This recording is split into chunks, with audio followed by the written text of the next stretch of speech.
Assalamualaikum warahmatullahi wabarakatuh. Bismillahirrahmanirrahim. Alhamdulillahirabbil alamin wa bihi nasta'in wa ala umurid dunya waddin. Asyhadu an la ilaha illallah wa asyhadu anna Muhammadar abduhu wa rasuluhu. Allahumma shalli ala Muhammad wa ala alihi wa ashabihi ajmain. Amma ba'du. Bila kita melanjutkan pembahasan kita, ya kita melihat pada kesempatan kali ini tentang pendanaan atau pembiayaan dalam pendidikan. Nah, pembiayaan atau pendanaan yang akan kita lihat di sini adalah dari kitab Ta'lim Al-Muta'allim, ya. Bagaimana arahan daripada pengarang kitab Ta'lim Al-Muta'allim terkait dengan pendanaan dan pembiayaan dalam pendidikan. Ya, sama kita ketahui bahwa di antara hal penting dalam pendidikan itu adalah dana, ya, pembiayaan dalam pendidikan modern. Ya, kita mengenal ada SPP, ya, atau uang pembangunan, nanti ada uang makan, ada uang asrama dan segala macam lainnya, dan nanti ada uang OSIS, uang pramuka.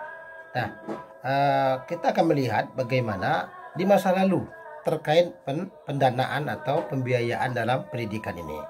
Ya, memang itu tidak bisa dipungkiri, ya.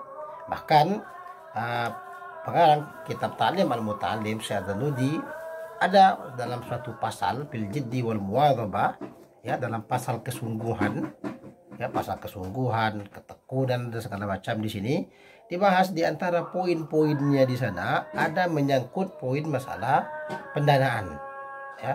Ada poin yang menyangkut tentang masalah pendanaan. Karena ketika kita meninggalkan kampung halaman kita untuk menuntut ilmu, tentu paling tidak kita sudah mengeluarkan biaya untuk perjalanan, ya.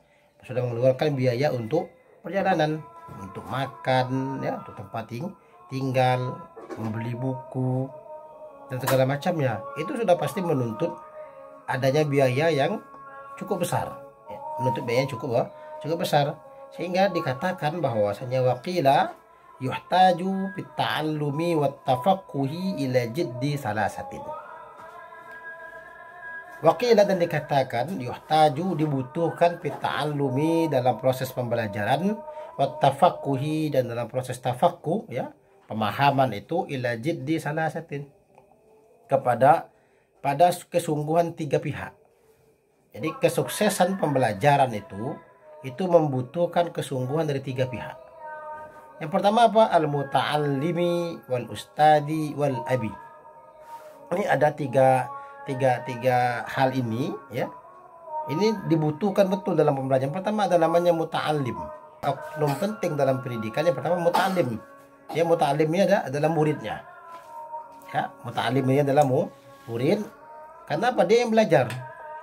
Karena kalau tidak ada murid, memang tidak ada proses pembelajaran. Karena murid ini orang yang datang secara khusus ke dalam majelis, ya, ke dalam sekolah, ke dalam madrasah, ke dalam perguruan tinggi dan segala macam, apapun namanya, dia yang akan menuntut ilmu itu muta'allim, atau bahasa lainnya mungkin tolim atau tilmid, siswa, ya, pelajar, apapun namanya. Ini dibutuhkan kesungguhan dari si pelajar itu sendiri, dari si penuntut ilmu itu sendiri. Kedua apa? Wal ustadi, ya, wal ustadi, kesungguhan daripada gurunya. Kalau muridnya sungguh-sungguh, ya, tapi gurunya tidak sungguh-sungguh, ini sulit untuk mendapatkan pembelajaran yang baik, ya. Tapi kalau muridnya bersungguh-sungguh, kemudian gurunya juga bersungguh-sungguh, dan tadi apa? Wal abi, ya, kesungguhan dari bapak. Ingkana fil ahya, jika sekiranya sang bapak itu masih hidup. Ya, kalau di sini kita lihat ada pembagian ini, ya, pembagian kesungguhan. Muta'allim, dia bersungguh-sungguh dalam hal menuntut ilmu. Ya, dia belajar sungguh-sungguh, dia membeli buku, dia membaca buku, dia hadir dalam majelis, dia duduk dalam diskusi-diskusi, ya, dalam hal penelitian segala macamnya. Ini kesungguhan dari si muta'allim. Wal ustad, ya, kesungguhan dari guru, dia memberikan arahan, memberikan bimbingan dengan sungguh-sungguh, memberikan petunjuk-petunjuk kepada para muridnya. Wal ab, dan bapak, di mana letak kesungguhannya adalah dari sisi pembiayaan. Bapak di sini adalah simbol daripada pembiayaan. ya.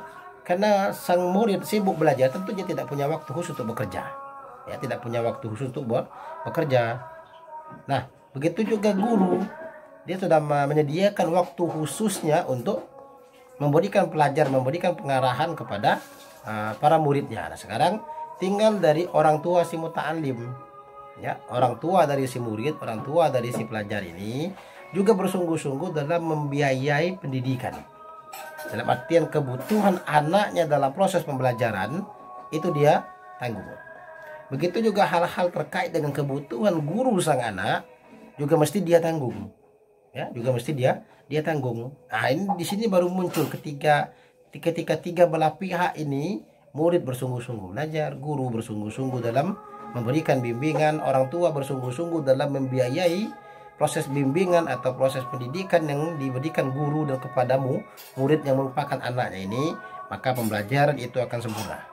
Ya, maka muncullah nanti pepatah, ya, man talaba syai'an wajada, barang siapa yang menuntut sesuatu dan dia bersungguh-sungguh maka dia dapat. Ya, ketika dia bersungguh-sungguh maka dia dapat. Anak bersungguh-sungguh belajar, guru bersungguh-sungguh dalam membimbing, orang tua bersungguh-sungguh dalam pembiayaan, maka proses pembelajaran itu akan wajada, ya, akan mendapat. Nah, begitu. Ini dalam pasal ini lebih menekankan kepada pentingnya pendanaan dibahas. Kita melihatnya itu dari sisi kesungguhan tiga pihak.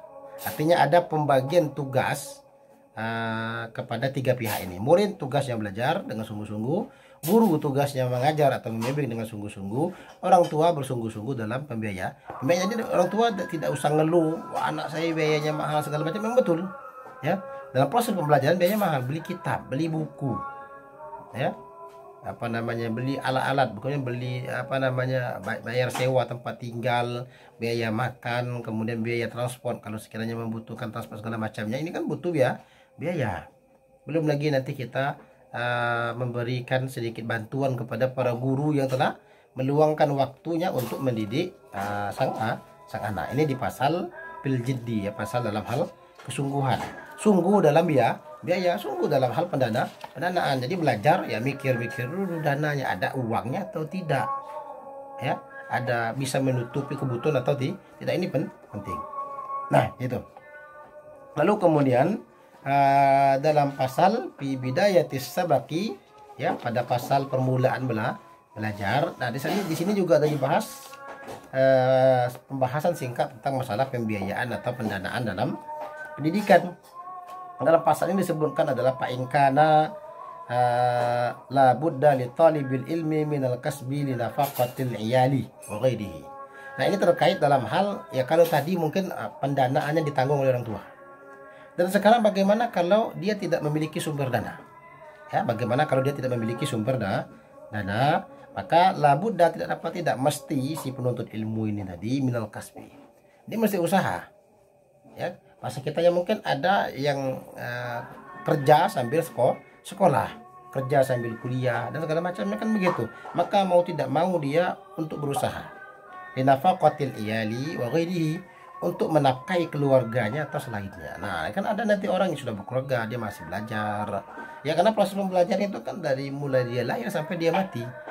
Ya, pendidikan formal ya mungkin hanya sampai S3, ini kan hanya formalitas saja. Tapi pendidikan yang sesungguhnya itu dimulai lahir sampai dia mati. Kita datang ke masjid, mendengarkan ceramah-ceramah, itu sebuah pendidikan. Ya, guru-guru kita yang mengisi pengajian di masjid itu adalah guru. Orang yang telah meluangkan waktu, maka guru yang mengisi pengajian di masjid bersungguh-sungguh. Kita yang menyimak penjelasan sang guru yang ada di masjid atau di majelis taklim, itu juga butuh sungguhan. Untuk itu pun juga ada biaya. Nah, begitu ya. Nah, bagi orang yang sudah berkeluarga, maka dia mesti mau tidak mau harus menafkahi keluarganya atau yang lainnya. Mungkin kalau dia belum berkeluarga, berarti dia harus menafkahi dirinya sendiri kebutuhan belajarnya. Palyak tasib, kata pengarang kitab kita, ya kerja. Ya, karena kita bekerja, maka palyak tasib, teruslah kerja, tidak masalah. Pekerjaan tidak mengganggu belajar. Jadi tidak ada alasan mohon maaf saya sudah kerja, tidak bisa lagi belajar. Tidak. Belajar itu bisa dilakukan di mana saja. Ya, bisa dilakukan di mana. Saya datang ke masjid belajar. Ya, perguruan tinggi pun juga mengizinkan para mahasiswanya untuk melakukan pembelajaran. Ya mungkin di sebagian sekolah masih bisa ya, paginya sekolah, sorenya sambilan bekerja, atau sebaliknya paginya bekerja, sorenya sambilan sekolah atau kuliah ya. Wal yukarrir. Nah, tapi yang penting kata pengarang kitab, kita tetap kerja wal yukarrir. Jangan lupa untuk mengulangi pelajaran di sela-sela kerja, jam istirahat kerja ya, tetap mengulang pelajaran wal yuzakir ya, tetap adanya muzakaro, diskusi, wala yaksal, tapi jangan malas. Nah, itu pengarang kitab kita.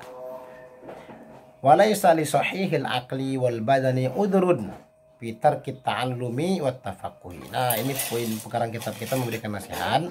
Walaysa li sahihil aqli, dan ya tidak patutlah ya bagi orang yang sehat akalnya, yang sehat badannya, kata pengarang kitab kita. Tidak layak kalau ada orang yang sehat badan, sehat akal, uzur, ada uzur, tidak patut. Tidak ada uzur. Nah, begitu ya. Tidak ada halangan bagi orang yang sehat akal, akalnya berfungsi dengan baik, badannya sehat, itu tidak ada halangan pitar kita alumi wa tafakuh. Tidak ada halangan dia yang bisa menyebabkan dia apa? Meninggalkan pembelajaran dan tafakuh. Jadi kalau badan sehat, akal sehat, itu tidak ada uzur. Artinya pembelajaran itu tetap berlaku. Dia tetap wajib menuntut ilmu sebagaimana disebutnya ya di awal, bahwasanya talabul ilmi itu faridah ya, menuntut ilmu itu hukumnya wajib. Ya selagi di akalnya sehat, badannya sehat, maka dia wajib belajar apapun, mau kerja mau apa, tetap wajib belajar. Nah, ya. Kenapa Pak? Innahu la yakunu afqara min Abi Yusuf. Kata pengarang kitab kita, tidak ada penuntut ilmu yang lebih fakir daripada Abu Yusuf. Ya, tidak ada yang lebih miskin daripada Abu Yusuf. Tapi apa? Walam yamna'hu dzalika minat tafaqquhi. Bahkan kemiskinan itu tidak bisa menghalangi dia daripada belajar. Kata pengarang kitab kita, Abu Yusuf itu sangat miskin ya, tapi tidak ada yang bisa menghalangi dia dari belajar. Nah, di sini ada nasihat lagi dari pengarang kitab kita terkait pendanaan dan biaya dalam pendidikan ini apa? Pamangkana lahu malun katsirun fa ni'mal malu sholihu lirajuli sholihi. Nah, maka barang siapa yang punya harta yang banyak, fa ni'mal mal, maka sebaik-baik harta lirajuli sholih, bagi orang yang soleh ya. Sebaik-baik harta itu adalah harta yang ada pada tangannya orang soleh. Kenapa? Dia akan membelanjakan hartanya untuk kepentingan yang baik. Ya, ketika dia belajar, dia gunakan hartanya untuk kepentingan belajarnya, menuntut ilmunya, tidak akan diselewengkan. Nah, ya. Tapi kalau harta ini di tangan orang yang tidak baik, akan ada penyelewengan. Entah apa dia pakai, kita beli hal-hal yang tidak bermanfaat. Tapi kalau ada di tangan orang-orang yang soleh, dia beli buku, dia beli makanan untuk pembelajaran dia beli bekalnya ya, ongkos belajar dan segala macamnya, membantu gurunya dalam hal pembiayaan, sehingga qila dikatakan li alimin, bagi seorang alim. Dulu ada orang alim ya, sehingga orang alim ini penanya, bima adraktal ilma, bagaimana kamu kok bisa dapat ilmu sebanyak ini ya, gitu ya. Ditanya, wahai saya, bagaimana caranya, apa rahasianya kok kamu bisa pintar betul? Apa dia jawab? Bi abin ghaniyin, saya pintar begini, saya hebat begini, kenapa? Bapak saya kaya ya, bapak saya kaya apa? Li annahu kana yantafi'u bihi ahlal ilmi wal fadli. Karena dengan kekayaan bapak saya ini memberikan manfaat kepada orang berilmu, kepada orang yang punya keutamaan ya. Jadi dengan harta yang banyak, bapak saya membiayai pendidikan dia. Dengan rezeki yang banyak, harta yang banyak tadi, bapak saya mesejahterakan para guru saya. Jadi saya semangat belajar, guru saya pun juga semangat mengajar ya. Fa innahu sababu ziyadatil ilmi li'annahu syukrun ala ni'matil aqli wal ilmi. Wa innahu sababu ziyadah. Nah, ini poin pentingnya kenapa? Karena sesungguhnya ini sebab bertambahnya ilmu ya. Pembiayaan untuk belajar itu menjadi sebab bertambahnya ilmu. Kenapa? Ini bagian daripada syukur akal dan syukur ilmu ya. Kalau kita bersyukur, maka ada tambahannya, la in syakartum la azidannakum wal in kafartum inna adzabi lasyadid. Begitu kira-kira ya, kita sudah melihat. Nah, nanti di bagian pasal akhir memang ada pasal secara khusus yang membahas tentang penyebab mudahnya rezeki dan sulitnya rezeki bagi para penuntut ilmu. Nanti ini bisa saja dibaca ya di pasal terakhir, paslon fi ma yajlibur rizki wa fi ma yamna ya, apa-apa yang bisa mendatangkan rezeki dan apa-apa yang bisa menghalangi rezeki. Bila kita cukupkan dulu, naktatim bi qiraati hamdalah, alhamdulillahirabbil alamin. Subhanakallahumma wa bihamdika asyhadu an la ilaha illa anta astaghfiruka wa atubu ilaik. Wassalamualaikum warahmatullahi wabarakatuh.